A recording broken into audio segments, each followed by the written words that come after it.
Yeah, I gave him a list that you were gonna talk about some battles in World War I. Okay. They are ready. Yeah. Your undivided attention. What's up, guys? What's up? Alright, so the reason I'm here is I'm doing my credential program for high school. Okay, I've already completed my bachelor's degree in history, so I'm here to do a part of a lesson that's required for my credential, and that is to teach a class or teach a lesson. Okay, so you guys are studying World War I. So I was talking to Mrs. Pritchett, and we were discussing what we were going to talk about. What I should talk about. So I decided to do the two battles, because let's face it, everybody wants to hear the battles in the war and all the blood and guts, right? Okay. Maybe after today, this will change your mind a little bit. You guys heard about the Battle of Verdun yet? You guys ever heard that battle that occurred in World War I? No, we haven't done that yet. Nobody? Okay. Verdun is a city that is northwest of in France, right below Belgium. This was a stronghold. Well, let's back up a minute. 1916 starts. This war has ground to an absolute stalemate. Nobody's doing anything on either side. Okay? So to break that stalemate, the British decide with the French that they're gonna plunge into France, or out of France into Belgium in a city called Verdun. Before that happens, the Germans have already decided they're gonna start an offensive. Okay? By, let me get this guy's name right, General Erich von Falkenhayn decides that he is going to start an offensive and cause a war of attrition. Do you guys know what that is? Nope. Where you just beat the enemy down and grind them into nothing. And that's exactly what happens. Well, that's inevitably what happens. So what happens is they have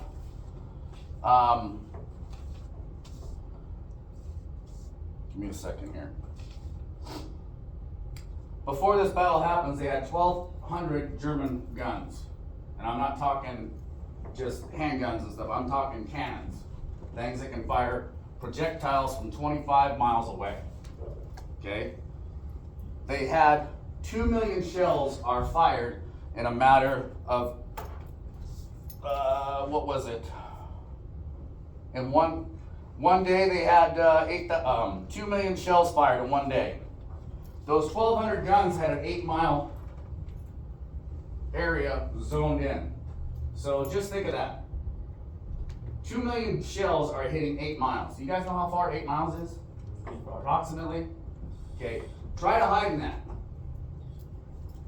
This is where shell shock comes in. Okay? It was so bad, you had guys screaming, blood coming from their ears from concussion from these shells. Concussion will actually kill you. The shock wave of a shell will actually kill you. It will gellify your system. That's why you had these trenches and everything else that they were in. Okay? Sure. So the point of this was to break this stalemate.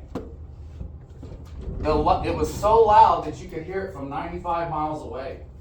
People in the Vosges Mountains were hearing this battle go on.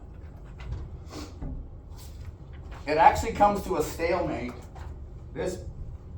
So it starts in February and it ends in November. Okay? That's how long this battle goes on. 1916 is known as the descent into hell of World War I. Okay? To break that, so that actually ends up coming to a stalemate as well. They get to a point to where there is no more, it's a back and forth, and both sides in a matter of 2 months lose 90,000 people on both sides. Just in 2 months.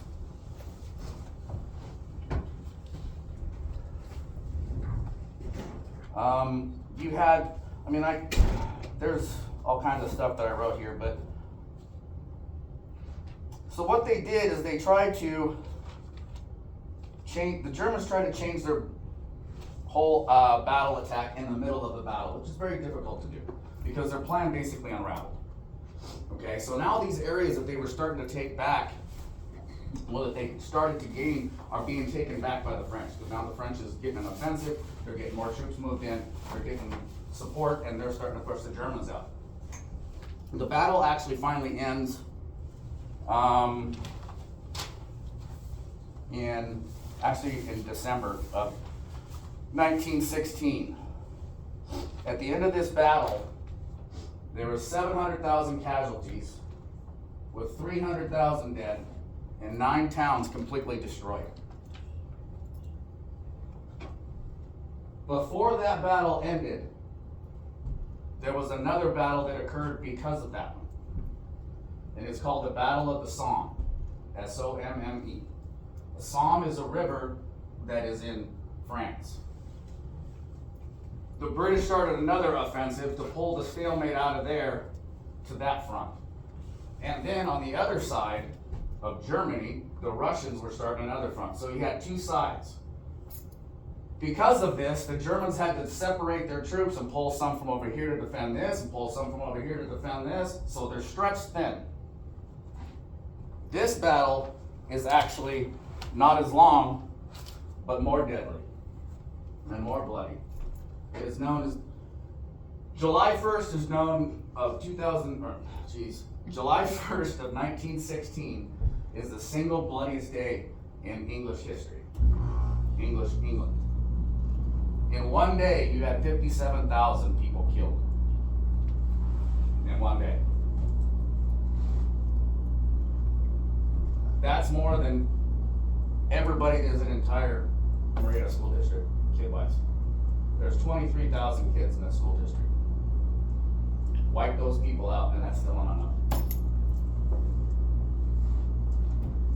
This offensive occurs to take the pressure away from the Battle of Verdun. You guys know anything about trench warfare? Just somewhat. You guys ever seen any of it? Not like in person, but maybe like on a video or something. Yeah, well, that's what I meant, yeah. To actually see that stuff, you'd have to go over to, well, you could actually go back to Virginia and go see parts of the Civil War. Because that's where a lot of that started, trench warfare. Battle of Petersburg. You know? So, it started as an offensive reason why they would dig ditches. And then it became a defensive area. Or necessity, because the weapons were far more advanced than the tactics. You had the first machine gun. You had the first flamethrower that burns up to 1,000 degrees. And they were using the flamethrower to pull the people out of those trenches. It was such a massive instrument that it required 2 people. One guy held the hose, and the other guy walked behind him and carried the tanks.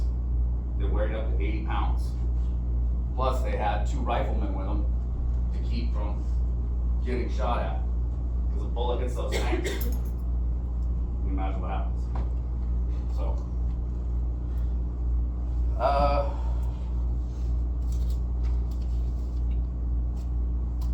let's see.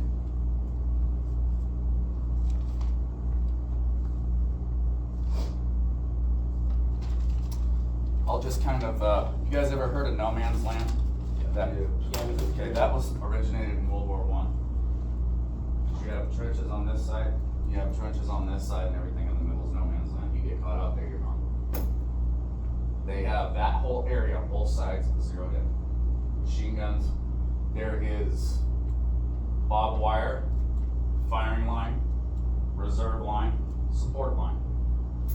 3 trenches behind that barbed wire. So, and then you have communications that go through all of that.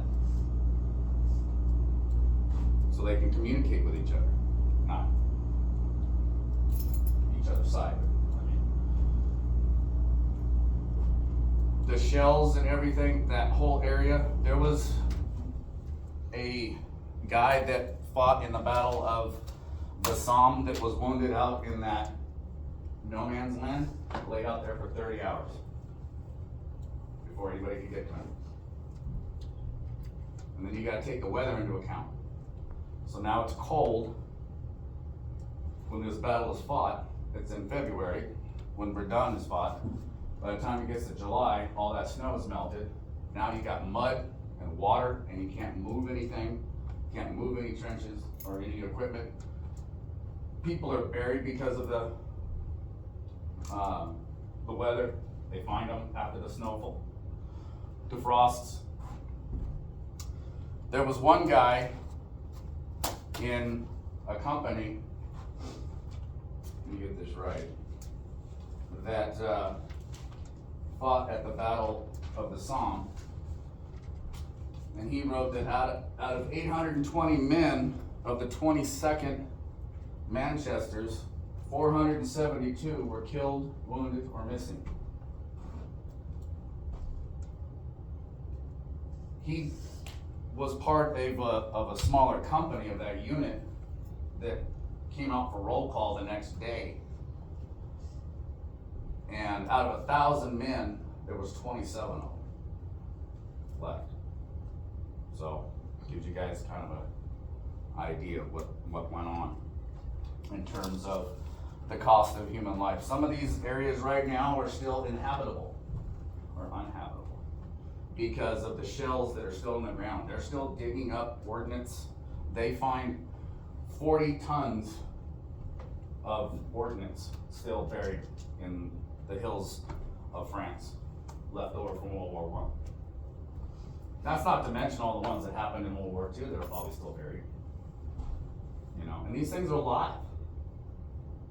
You could actually, you know, get hurt when these things go off.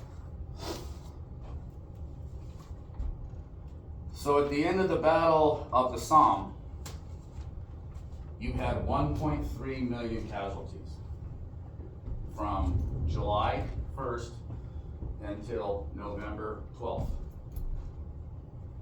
1.3 million. What date? July 12th, or July 1st to November 12th. Yep.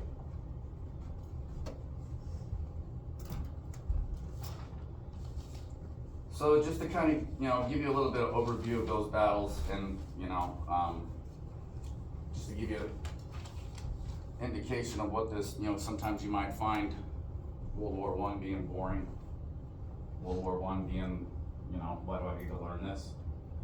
Well, we didn't learn it. We didn't learn anything from that war. It didn't solve anything, is the problem. Because in 21 years, we did it again. 9 million people were killed in World War I. World War II cost 55 to 60 million lives, and the majority of them were civilians. Civilian deaths outweighed the number of combatant deaths. The only time in history that's ever happened. And to this day, and hopefully it stays that way, it is the most deadliest conflict in the history of the world. There hasn't been anything that has happened that has caused more than 55 million deaths in that time frame. Between World War I and World War II, or just World War II? World War II itself cost 55 to 60 million people dead.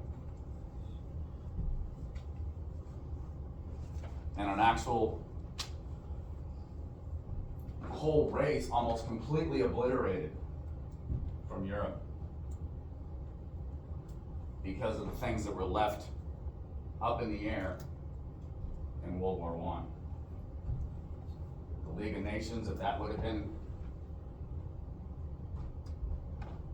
founded, discovered by then, maybe Hitler doesn't come to power. Maybe World War II doesn't happen.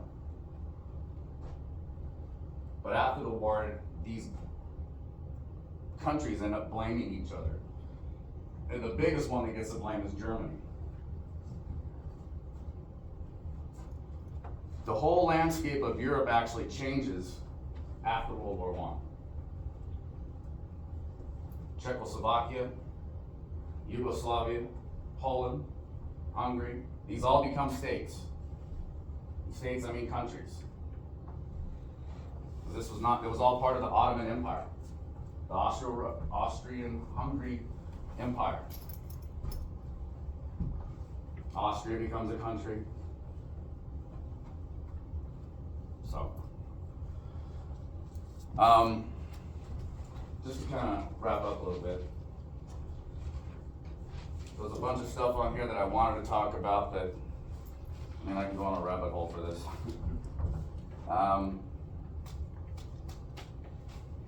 There's a lot to be learned when reading these stories. There's a lot of people that say history is boring.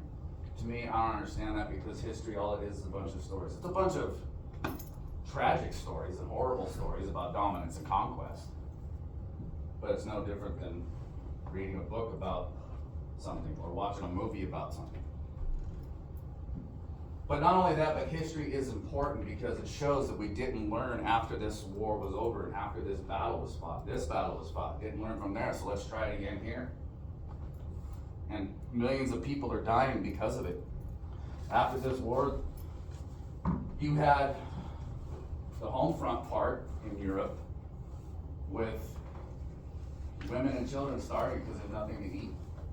They're dying of exposure, disease, because of the landscape and what had happened to it. So, but anyway, I'll leave you guys with that. Just remember, I want to ask you guys one thing. This is, can I do kind of an exit ticket? For Yeah, them? yeah, of Endings, course, whatever? do what you wanna do. Okay. Just to ask you guys one thing, just write down on a piece of paper, okay, if you can, or send it to you or whatever, however they do it. You can send it to me on Canvas if you, well, Yeah, I'm there gonna you have to go. create an assignment. Just do it on a piece of paper. Okay.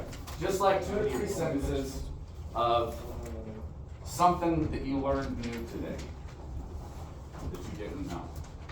You don't have to get crazy with it.